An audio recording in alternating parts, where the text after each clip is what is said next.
For the fact that a so-called vocation director online promised you the cassock doesn't mean you should seek admission into that particular so-called congregation. I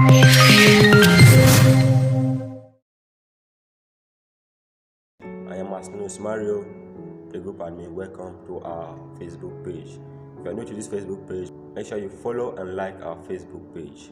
So, I have come to the realization that people do normally read our Facebook articles because we have been making articles about fake congregations, but since people are not paying attention to that, of recent, a guy was promised investiture. He told me that the guy promised to give you the cassock and stuff like that after being admitted.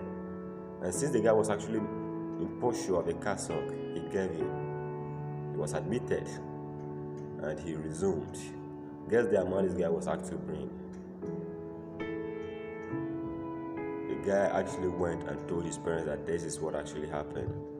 And the parents were so happy that yes, their son is going to be admitted into the congregation for formation towards the Cali ministerial place. They were very, very happy.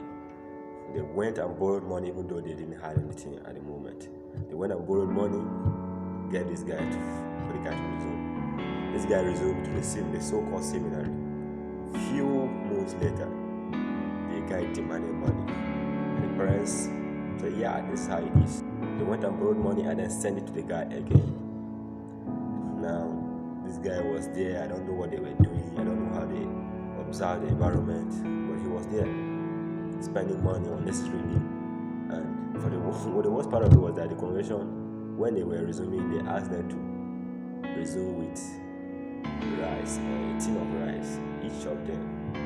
They were up to 5 or 6. They resumed, and then they were given the cassock. They paraded the cassock online.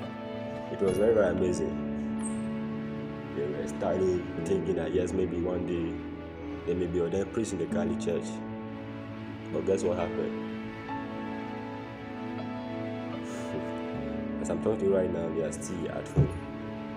They are still at home after spending a lot of money with the congregation. I don't want to mention the congregation's name. It's not fake, but it's not a standard congregation. They were told to buy jam after their novitiate. They were told to buy jam and then go for philosophical studies. They sat for the jam, but unfortunately for them, they didn't make it. So why am I actually making this video? These guys in the first place sought admission to this congregation simply because of one thing. And the reason why they sought admission to that congregation was because of the cassock. 1 week after your admission, we will clothe you with the cassock. That was what the vocation director told the guy, and they were so interested.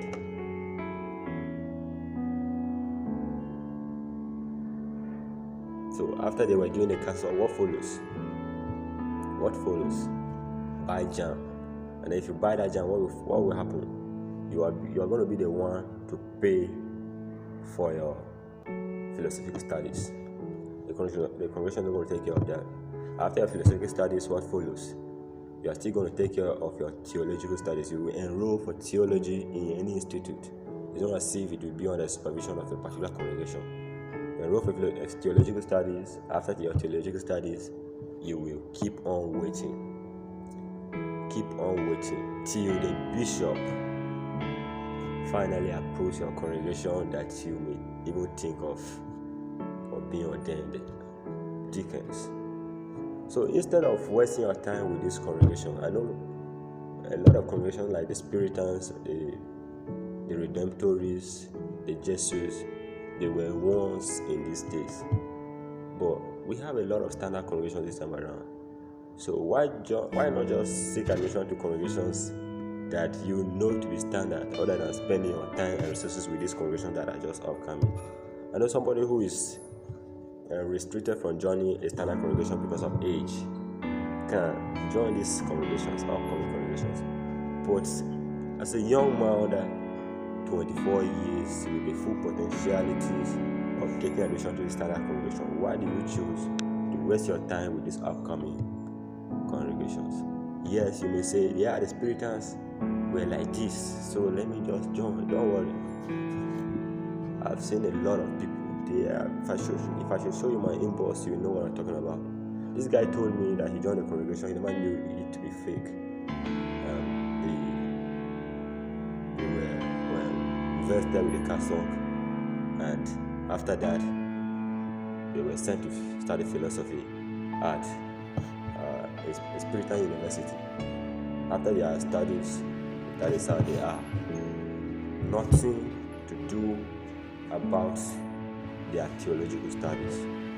Now the guy is asking me if I thought it is possible for him to transfer from that particular congregation to another congregation like the Spiritans or the Saviorites or any other congregation, standard congregation in Nigeria. Issues like this. So in order to prevent this from happening to you, before you seek admission into any congregation, please make sure you have made some research, and then be sure that the congregation is a standard congregation. Personally, I don't fancy the idea of joining this upcoming congregation that doesn't have the possibility of being approved, when you have the chance of making it through standard congregations like the Saviorites or the Jesuits or the Redemptorists. Please, if you're watching this video right now, don't be carried away with the fancifulness of the cassock. The cassock, apart from the immaculate endowment that comes with it, it is just a mere cloth. So for the fact that somebody promised to give you the cassock doesn't mean you should spend your resources with that particular congregation. Please, I'm begging you in the name of the Blessed Virgin Mary, please, don't just give in this type of congregations, because your resources will be wasted, that's one, and your age will be counting. Before you know, maybe they disapprove of the congregation and you may sort to join another congregation. Before you know, they will tell you have exceeded the age limit. That's it. So when you have the potentialities of being admitted to congregations that are approved and have priests ordained in them, don't waste your resources with these congregations that are just upcoming. They have to take the time, come up before they can be approved. But if you don't actually have money, like this guy whose parents went and borrowed money, don't involve yourself with this congregation, because you must just be wasting your money unnecessarily. If you enjoy watching this video, please make sure you share it out so another person who is in need of this information might be alarmed. Thank you for watching this video to the end. I'm Marcelo Ismail, the group admin. See you in the next video. For now, peace out.